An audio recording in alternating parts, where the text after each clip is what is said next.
Continuamos nesse episódio analisando os registros feitos pelos jesuítas sobre o modo de ser, sobre a cultura guarani ancestral. Antônio, sobre que aspecto da cultura guarani trataremos hoje? Olá, Matilde! Iniciaremos hoje um passeio pelo livro A Conquista Espiritual, escrita pelo jesuíta Antônio Ruiz de Montoya em 1639. Complementando nossas análises acerca do modo de ser tradicional guarani com outros escritos produzidos ao longo de 4 séculos sobre as missões jesuíticas e sobre a etnografia guarani.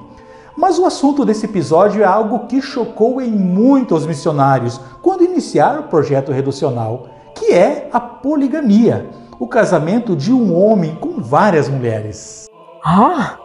Quer dizer então que todos os homens guarani se casavam com várias mulheres no início do projeto reducional? Não é o que parece, Matilde. Mas vamos ao que diz o escrito do padre Montoya sobre isso. Abre aspas. Os gentios viviam e vivem hoje em cidades muito pequenas, mas não sem governo. Tinham os seus caciques, nos quais todos reconheciam nobreza, herdada dos seus antepassados, pelo fato de terem tido vassalos e governado o povo. Muitos são enobrecidos pela eloquência no falar, estimam muito a sua língua, e com razão, porque é digna de louvor e de ser celebrada entre as de fama. Com ela acrescentam pessoas de vassalos, com os quais eles e seus descendentes são enobrecidos. Esses plebeus servem para limpar as roças, semear e fazer colheitas, fazer casas para eles e dar-lhes as filhas, quando estes as desejam, nas quais têm liberdade gentílica. Conhecemos alguns desses que tinham 15, 20 ou 30 esposas. As do irmão morto às vezes são levadas pelo irmão vivo, e isso não é muito comum. Nesta parte tinham um respeito muito grande pelas mães e irmãs, que nem pensam em tratar isso como uma coisa nefasta. E mesmo depois de cristãos, se ela for parente em qualquer grau, ainda que dispensável ou lícito, sem aceitar, ele não admite como esposa, dizendo que ela é do seu sangue. Os caciques já cristãos hoje não se casam com mulheres vulgares, mas com principais, e são muito cautelosos nisso, ainda que as vulgares sejam dotadas de natureza. Esposa perpétua, muitos fundamentos afirmam que não tinham para tanto, porque, como pessoas que não possuíam contratos, não se preocupavam com isso por ser muito onerosa a perpetuidade do casamento. Além disso, como pessoas amigas da liberdade e da despreocupação, era considerado indecência um homem vincular-se a apenas uma mulher. Outros encontram razões para a opinião contrária, mas meu intento não é decidir questões. Fecha aspas.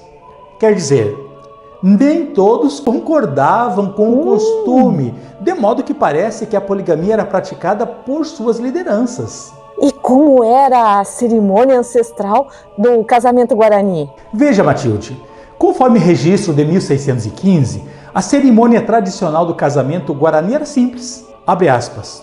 Outro índio, querendo casar seus parentes, o faz amarrando a rede da mulher à do marido. Fecha aspas. No caso dos Itatines, uma das parcialidades guarani, existia outro tipo de cerimônia, conforme registro do padre Diogo Ferrer, de 1633. Abre aspas. Comumente, cada índio não tem mais de uma mulher, e eles têm seu modo de casamento, que consiste em que o índio e a índia que desejam se casar vão pela manhã à casa do cacique ou do principal curandeiro, que mistura a erva que bebe em uma cabaça com água e oferece essa erva para os dois, que vão se casar no mesmo recipiente. Depois o marido e a mulher devem misturar juntos a erva em um mesmo buraco. E esse é o sinal exterior do casamento ou do concubinato, dirá o padre, porque depois vivem juntos quanto tempo desejam. Quando o marido quer se casar com outra mulher, ele deixa aquela e o mesmo ocorre com a mulher. Fecha aspas. O que se sabe é que a poligamia se constituiu num sério obstáculo para a cristianização das lideranças guarani. Mas qual a relação da poligamia com a economia de reciprocidade? Essa é uma questão importante, Matilde.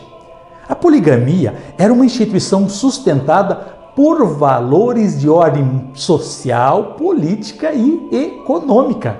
O sistema visava especialmente assegurar ao cacique local os meios necessários para o cumprimento das obrigações decorrentes de sua autoridade. Sabemos que os Guarani pré-reducionais, assim como os povos Guarani falantes do presente, estruturavam a sociedade em torno da família extensa, a grande família patrilinear. À frente de cada linhagem estava o chefe. A atividade econômica se realizava principalmente no âmbito dessa unidade. A pertença a uma família extensa ou linhagem trazia para todos os membros a obrigação e o direito de ajuda mútua na caça, na pesca e, sobretudo, no trabalho de desbravar a selva. Os membros da linhagem deviam socorro mútuo nas guerras contra outros grupos. Em outras palavras, o casamento para os Guarani era uma forma de estabelecer a economia de reciprocidade. As regras matrimoniais preferenciais indicam o interesse econômico dos grupos domésticos e também social da casa comunal da linhagem. Os Paraná, um dos povos Guarani falantes, costumavam tratar o casamento de uma menina com um homem adulto, devendo ela viver na casa de seus sogros até a idade do casamento. Era uma aliança de prestígio social. Isso também valia para os antigos Itatines. O casamento também possibilitava o exercício da economia de reciprocidade com grupos vizinhos.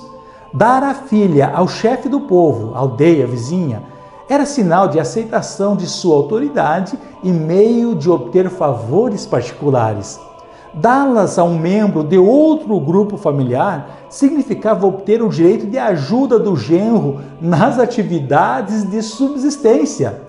É nesse sistema que se embasa a oferta de mulheres também aos espanhóis e aos próprios missionários, como veremos adiante. Tanto para o missionário quanto para o indígena, a poligamia aparece como a mais tradicional de suas estruturas fundamentais, dirá o historiador jesuíta Padre Meliá.